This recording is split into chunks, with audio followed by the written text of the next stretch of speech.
ሰላም ጤና ይስጥልን የተከበራችሁ አውታር ሚዲያ ተመልካቾች የዕለቱን አንኳር መረጃዎች ይዤላችሁ ቀርብ ያለው ሰብስክራይብ ማድረግ እንደዚሁም ደግሞ የደወል ምልክቱን በመጫን በየዕለቱ የሚለቀቁ እውነተኛ መረጃዎች ተከፋይ እንድትሆኑ ጋብዛለሁ።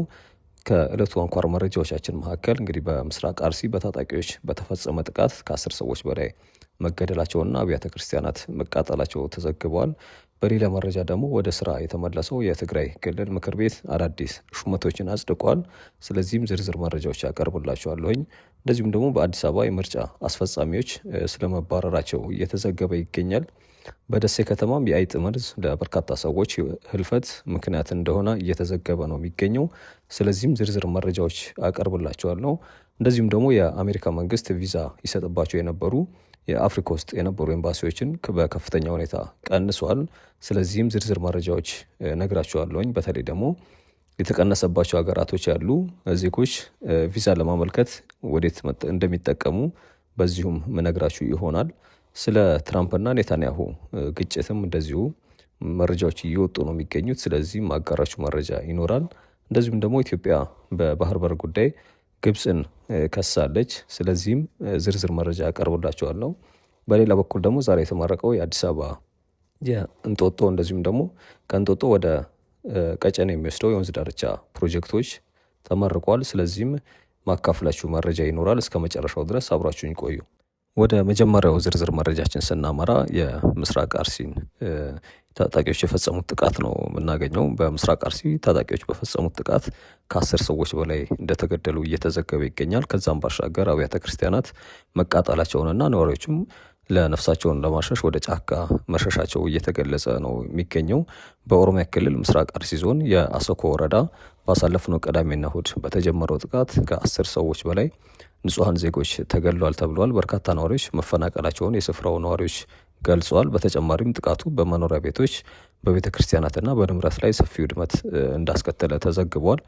ወደ ሁለተኛው ዝርዝር መረጃችን ስናመራ በቅርቡ ወደ ስራ የተመለሰው የትግራይ ክልል ምክር ቤት አዳዲስ ሹመቶችን አጽድቋል። ከጦርነቱ በፊት ተቋቁሞ የነበረውና በቅርቡ ወደ ስራ የተመለሰው የትግራይ ክልል ምክር ቤት ህወሓት ያቀረባቸውን አዳዲስ የካቢኔ አባላት፣ የዞን አስተዳዳሪዎችና የጠቅላይ ፍርድ ቤት ፕሬዝዳንት ሹመት ዛሬ ማምሻውን አጽድቀዋል። የህወሓት ምክትል ሊቀመንበር አማኑኤል አሰፋ የክልሉ ምክትል ፕሬዝዳንትና የፍትህ ቢሮ ኃላፊ ሆነው እንደተሾሙ የክልሉ የዜና ምንጮች ዘግበዋል። 70 በመቶ ያህሉ የካቢኔ አባላት ከህወሓት የተውጣጡ ሲሆን 30 በመቶዎቹ ከተቃዋሚ የፖለቲካ ፓርቲዎችና ከምሁራን የተውጣጡ እንደሆኑ ተገልጿል። በተመሳሳይ ወልደ አብ ገብረ ጻዲቅ የሰሜን ምዕራብ ዞን ዋና አስተዳዳሪ፣ ሽሻይ ግርማይ የማዕከላዊ ዞን ዋና አስተዳዳሪ፣ ዝናቡ ገብረ መድህን የደቡባዊ ዞን ዋና አስተዳዳሪ፣ ግዳይ አዘናው የምዕራብ ዞን ዋና አስተዳዳሪ፣ ፍስሐ ኃይላይ የምስራቅ ዞን ዋና አስተዳዳሪ እንዲሁም ደግሞ ከለሊ ሀጋዚ የደቡብ ምስራቅ ዞን ዋና አስተዳዳሪ ሆነው እንደተሾሙ መረጃዎች እየጠቆሙ ነው የሚገኙት። ሌላው መረጃችን ምርጫው የተመለከተ ነው። በአዲስ አበባ በአንዳንድ ምርጫ ጣቢያዎች ላይ የሚገኙ ምርጫ አስፈጻሚዎች መባረራቸው ተገልጿል። የኢትዮጵያ ብሔራዊ ምርጫ ቦርድ ዛሬ ግንቦት 25 ምሽት መግለጫ ሰጥቶ ነበር። በአዲስ አበባ በሰፊው የድምፅ ቆጠራ ሂደቱ እስካሁን ድረስ አለመጠናቀቁን የቦርዱ ሰብሳቢ ወይዘሮ ሜላት ወርቅ ኃይሉ ገልጸዋል። ከአዲስ አበባ በተጨማሪ በሲዳማ፣ አማራ፣ ጋምቤላ፣ ሶማሌ ክልሎች የድምፅ ቆጠራ ሂደቱ በተወሰኑ ጣቢያዎች ላይ አለመጠናቀቁን ገልጸዋል። ከድምፅ መስጫ ቀን በኋላ ያለው ጠቅላላ ሁኔታ ምን ላይ ይገኛል በሚለው ዙሪያ የኢትዮጵያን ብሔራዊ ምርጫ ቦርድ ማብራሪያ ሰጥቷል። በተለይ በአዲስ አበባ አንዳንድ ምርጫ ጣቢያዎች ላይ መግባት የሌለባቸው ሰዎች ታይተዋል በተባለው ቅሬታ ዙሪያ ቦርዱ የቁጥጥር ባለሙያዎችን አሰማርቶ ቅሬታው በትክክል ያለ መሆኑን በመረጋገጡ እርምጃ የተወሰደባቸው ጣቢያዎች መኖራቸው መግለጫው የሰጡት የምርጫ ቦርድ ሰብሳቢ ወይዘሮ ሜላት ወርቅ ተናግረዋል። በደረሱ ጥቆማዎች በቦታው በምርጫ ጣቢያዎች የሄደው የሞኒተሪንግ ቲም አንዳንድ የምርጫ ጣቢያዎች አስፈጻሚዎችን ባልተገባ ድርጊት ያገኛቸው መሆኑንና እንደነሱም ደግሞ እንደተሰናበቱ ገልጿል። በአዲስ አበባ ከስራ እንዲሰናበቱ የተደረጉ ሰራተኞች ቁጥር 2 መሆኑንም ገልጿል በመግለጫቸው። ሌላው መረጃችን ደሴን የተመለከተ ነው። በደሴ ከተማ የአይጥ መርዝ ለበርካታ ሰዎች ህልፈት ምክንያት እንደሆነ ተገልጿል። በ2018 በጀት ዓመት 9 ወራት የኬሚካል መመረዝ ጉዳት ለደረሰባቸው በርካታ ሰዎች ሕክምና መስጠቱን የደሴ አጠቃላይ ስፔሻላይዝድ ሆስፒታል አስታውቋል። የሆስፒታሉ ህብረተሰብ ጤና አደጋዎች መከላከልና መቆጣጠር ባለሙያ አቶ ብርሃኑ አዱኛ ለብስራት ሬዲዮ እንደገለጹት ሆስፒታሉ በ9 ወራት ውስጥ የኬሚካል መመረዝ አደጋ ለደረሰባቸው 172 ሰዎች የሕክምና አገልግሎት ሰጥተዋል። ከነዚህም መሃል 6.8 በመቶ የሞት ምጣኔ መመዝገቡን ገልጾ በሆስፒታሉ በተሰራው የተቀናጀ ስራ ከመመረዝ ጋር የተያያዘ የሞት ምጣኔ ከባለፈው ዓመት ተመሳሳይ ወቅት ጋር ሲነጻጸር በ27.3 በመቶ ቀንሷል ብለዋል። የጉዳቱ የስርጭት መጠን አስመልክቶ 67 በመቶ የሚሆነው ከደሴ እንዲሁም 29 በመቶ የሚሆነው ደግሞ ከደቡብ ወሎ የተከሰተ እንደሆነ ገልጸዋል።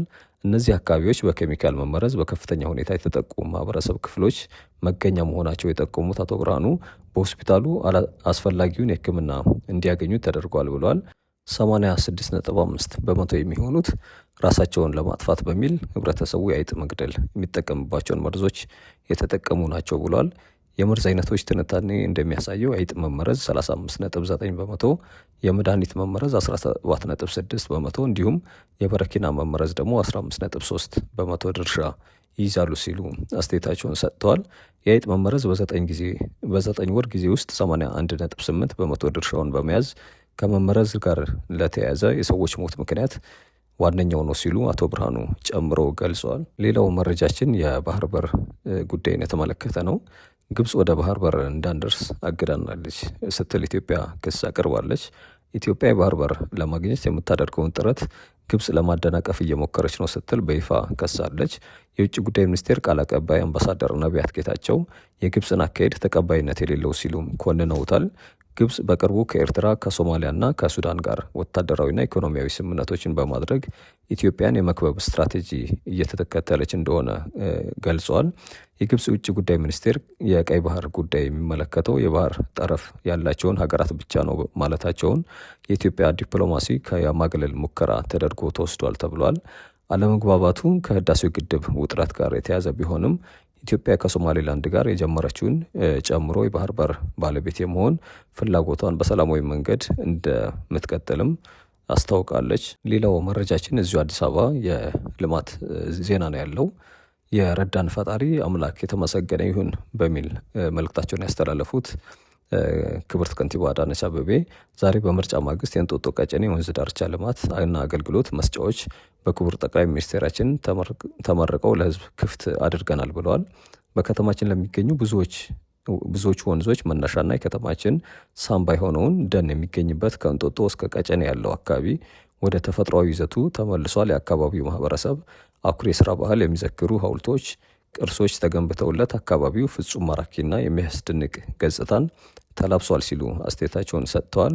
የቀጨኔ አካባቢ ከዚህ ቀደም ለሰው ኑሮ ምቹ ያልሆነ ለአደጋ የተጋለጠና የተጎሳቆለ አካባቢ መልሶ በማልማት ውስን የሆነውን የከተማዋን የመሬት ሀብት ለብዙሃን አገልግሎት እንዲሰጥ የሚያስችል መልኩ ለምቶ ለአገልግሎት ክፍት ሆኗል ብለዋል። 597 ሄክታር ቦታ እና 9.6 ኪሎ ሜትር የሚሸፍነው የእንጦጦ ቀጨኔ የወንዝ ዳርቻ ልማት ለመዝናኛ፣ ለንግድ እና ለተለያዩ ማህበራዊ ኩነቶች ተስማሚ በሆነ መልኩ የተገነባ ሰፊ የከተማ መናፈሻ ሆኗል ሲሉ ጽፈዋል። በከተማ ግብርና ስራዎች 15 ሄክታር ቦታ በአረንጓዴ የተሸፈነ ሲሆን ቀሪው ደግሞ በ210 ቀፎ ዘመናዊ ንብ እርባታ በአበባ ጋርደን እና በእጽዋት ጋርደን ለምተዋል ብለዋል። እንጦጦ ቀጨኔ ወንዝ ዳርቻ ያካተታቸው ሌሎች መሰረተ ልማቶች 6.4 ኪሎ ሜትር የተሽከርካሪ መንገድ፣ 8 ኪሎ ሜትር የሳይክል መንገድ፣ 22 ኪሎ ሜትር የእግረኛ መንገድ፣ 4 ኪሎ ሜትር ሃይኪንግ መንገድና 39 ቼክ ዳም ተገንብቷል ብለዋል። 2 አዲስ የተሽከርካሪ ድልድዮችም ሲገነቡ 3 ነባር የተሽከርካሪ ድልድዮች ላይ ደግሞ እድሳት እንደተደረገ ገልጸዋል። እንዲሁም ሌሎች አረንጓዴ ልማት ጥንቅቅ ብለው ለምተዋል ያሉ ሲሆን የከተማችን ነዋሪዎች እንኳን ደስ አላችሁ እያልኩ ይህን ልዩ ሆኖ የተጠናቀቀው የእንጦጦ ቀጨኔ ወንዝ ዳርቻ ልማት አእምሯችሁን ዘና አካላችሁን ፈታ እያደረጋችሁ እንድትገለገሉበትና ረጅም አገልግሎት እንዲሰጥ እንድትንከባከቡት አደራ እላለሁ ብለዋል። ወደ ውጭ መረጃችን ስናመራ ስለ ቤንያሚን ኔታንያሁና ፕሬዚዳንት ኦባማ የተመለከቱ መረጃ ነው ያለን። እንግዲህ ትራምፕ ቤንያሚን ኔታንያሁን እብድ ሰው ነህ ሲሉ ገልጿቸዋል። እስራኤል በትላንትናው ዕለት በደቡባዊ ሊባኖስ ጥቃት ለመፈጸም የአካባቢው ነዋሪዎች ለቀው እንዲወጡ ትዕዛዝ ማስተላለፏን ተከትሎ ኢራን በእስራኤል ላይ ጥቃት ፈጽማለሁ፣ የሰሜን እስራኤል ዜጎች በአስቸኳይ እንዲወጡ እንዲሁም ከአሜሪካ ጋር ልታደርገው የነበረው ተደራዳሪዎች ጋር ያለኝን ግንኙነት አቋርጫለሁ ማለቷን ተከትሎ ዶናልድ ትራምፕ ለእስራኤሉ ጠቅላይ ሚኒስቴር ወዲያውኑ ደውለው ወደ ሊባኖስ እየገሰገሰ ያለውን የጦር እንዲመለስና ጥቃት እንዲያቆም ሂዝቦላህ ጥቃት እንደዚሁም ደግሞ በሌላ በኩል ሂዝቦላህ ጥቃት እንዲያቆም መስማማታቸውን ገልጸው ነበር። እስራኤል ግን ጥቃቱን አላቆምም ማለቷን ተዘግቧል። በሁለቱ መሪዎች የስልክ ውይይት ትራምፕ ለኔታንያሁ አንተ የማትገመት እጅግ አስቸጋሪ እብድ ሰው ነህ፣ ከእስር ቤት ያዳንኩህ እኔ ነኝ፣ ሁሉም ይጠላሃል፣ በዚህም ምክንያት ሁሉም እስራኤላውያኖች ይጠሉሃል በማለት የሰውየውን እብድ ሲሉ ገልጸዋቸዋል። የመጨረሻው መረጃችን ደግሞ አሜሪካን የተመለከተ ነው የሚሆነው። የአሜሪካ መንግስት በአፍሪካ ውስጥ ቪዛ ይሰጥባቸው የነበሩ 50 የሚሆኑ ኤምባሲዎችን በማጠፍ ወደ 20 እንደሚቀንስ የተሰማ ሲሆን አዲስ አበባ የቪዛ ማዕከል ከሚሆኑት አንዷ እንደሆነች ተዘግቧል። የአሜሪካ የውጭ ጉዳይ ሚኒስቴር በአፍሪካ ውስጥ የውጭ ዜጎችን የቪዛ ጥያቄ በመቀበል ምላሽ የሚሰጡ ኤምባሲዎቹ ቁጥር በከፍተኛ መጠን ለመቀነስ ባወጣው እቅድ መሰረት የቪዛ ሂደት በተወሰኑ ቦታዎች ብቻ እንዲታይ ተወስኗል።